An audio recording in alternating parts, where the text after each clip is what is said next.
This was the moment Nottingham Forest proved everyone wrong by using 5 basic tactics that every team can use. And without knowing it, you've just seen all of them. The first basic principle is having a traditional captain, and for Nottingham Forest, that man is Ryan Yates, one of the hardest working midfielders in the league. All of that can be seen at the beginning of this goal. He drops back on the edge of his own area, stops the ball going inside from Somerville, and as soon as the possession is turned over, he picks up his head and looks to play Hudson-Odoi in space. And as Hudson-Odoi drags Forest up the pitch, Ryan Yates isn't done. He immediately communicates to his right back in Ola Aina to usher him higher up the pitch, moving the chess pieces that are the Forest players. And then as Forest gain ground in West Ham's half, he immediately helps create that overload in numbers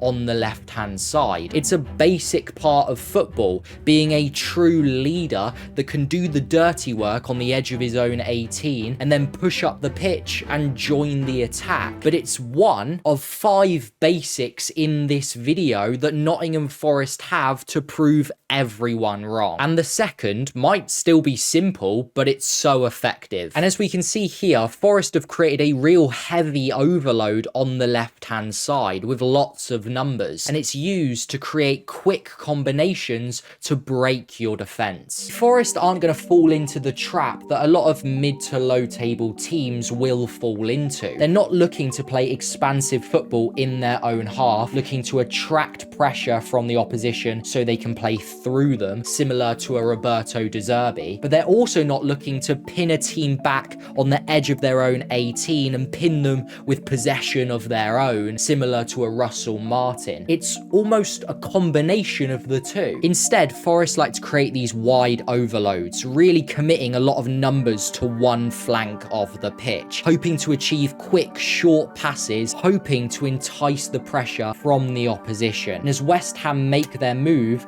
and press Forest, it immediately opens up this lane of space. And as we can see here, Alex Moreno starts really deep, but as soon as that space is opened up, he immediately darts into it. And with Gibbs White in the center of all of this, when he gets the ball and can lift his head, he can play that ball over the top. This is effective for a couple of reasons. They're not looking to create these overloads and entice pressure deep into their own half, mainly down to a lot of the players that they have, but also due to the risk versus reward. We see lots of turnovers nowadays from teams trying to play out from the back, so they do it higher up the pitch to have that protection from their centre backs. But they also don't create the overloads and entice the pressure in central areas either, as teams are far more likely to be more rigid and structured within their block on the width of their own 18, and are far more likely to commit a man to a press and step out of their shape in wide areas. They can afford to do that, and Forest exploit that by playing over the top into the channels. And that is actually the foundations of the 5th tactic in this video that actually led them to win a Player of the Month award. But first, we need to cover tactics 3 and 4, because if they don't get them right, then none of this works. Number 3 and 4 is having a traditional creative number 10 in Morgan Gibbs White, a true throwback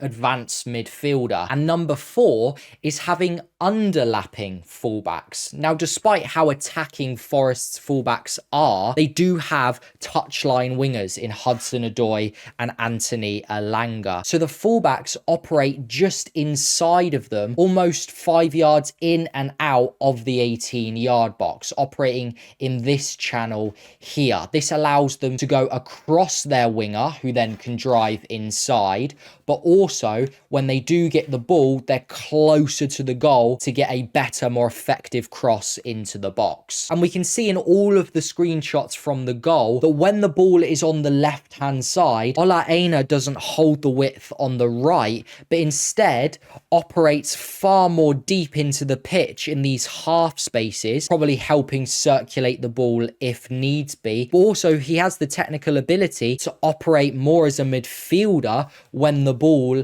is on one side. But none of this would work without Gibbs White, a traditional number 10 that can float and operate across the width of the pitch and is central to everything good happening for Forest going forward, and can be in the centre of these overloads. So when Moreno goes from out to in, he can play that ball over and get Forest into an attacking opportunity. So the fifth basic fundamental that Forest are bringing back to the Premier League revolves around one man, and he's been seen in every screenshot I've showed you, but hasn't touched the ball. Go back and check. He's in every single one, and it's Chris Wood. Chris Wood is a traditional number 9, a real target man that isn't like Havertz or Jackson or Watkins. He genuinely can only be compared to Erling Haaland. Now, he's not anywhere near as good, but he uses some of the same principles to score all of his goals. And if you want to know more, watch this video straight after this one. And the best bit about this goal is how far away he stays from the action. He's constantly looking to push the back line, occupy his 2 centre-backs, but not get involved in any of the build-up. He said it himself. As we said, Gibbs White has played that ball over to the underlapping Moreno, who is now looking to get the ball in the box, but he's been held up by a midfielder. But Chris Wood really patiently holds his position, doesn't look to come short and try and receive as he's waiting for Moreno to put the ball in the box, doesn't look to drag wider maybe to try and entice that ball over. He sticks to his position in between the 2 centre-backs, and he gets his reward and nods it home. A true captain in the centre of the park, willing to get up and down the pitch, creating quick combinations in wide areas to break your defence that can only work with a traditional number 10 and attacking underlapping fullbacks, all topped off by an incredible poacher that will finish off any chance you give him in the box. But what if I told you that I was keeping a 6th secret tactic that might just be the answer to Forest getting European competition? It's still basic, it's still fairly simple, but the 2 players are so strong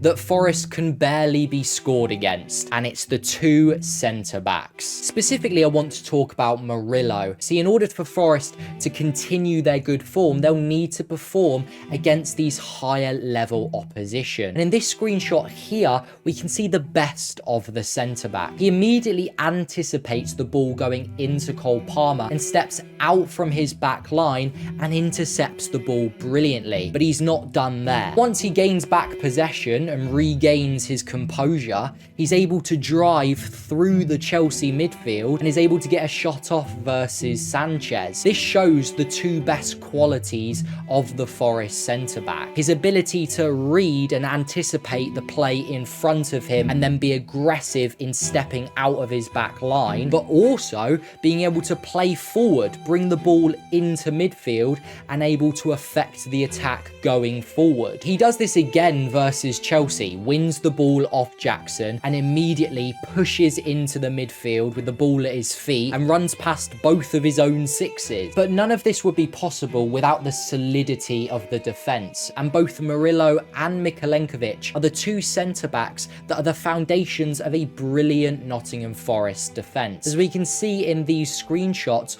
all players, apart from Wood, are getting behind the ball and helping out in front of their own goal. For me, it's a sign of a team going back to basics, trusting the fundamentals that can win you football matches, and it can be seen in how hard-working they are in their defensive approach, and is one of the big reasons they're proving everyone wrong. But the question is, how far can they go?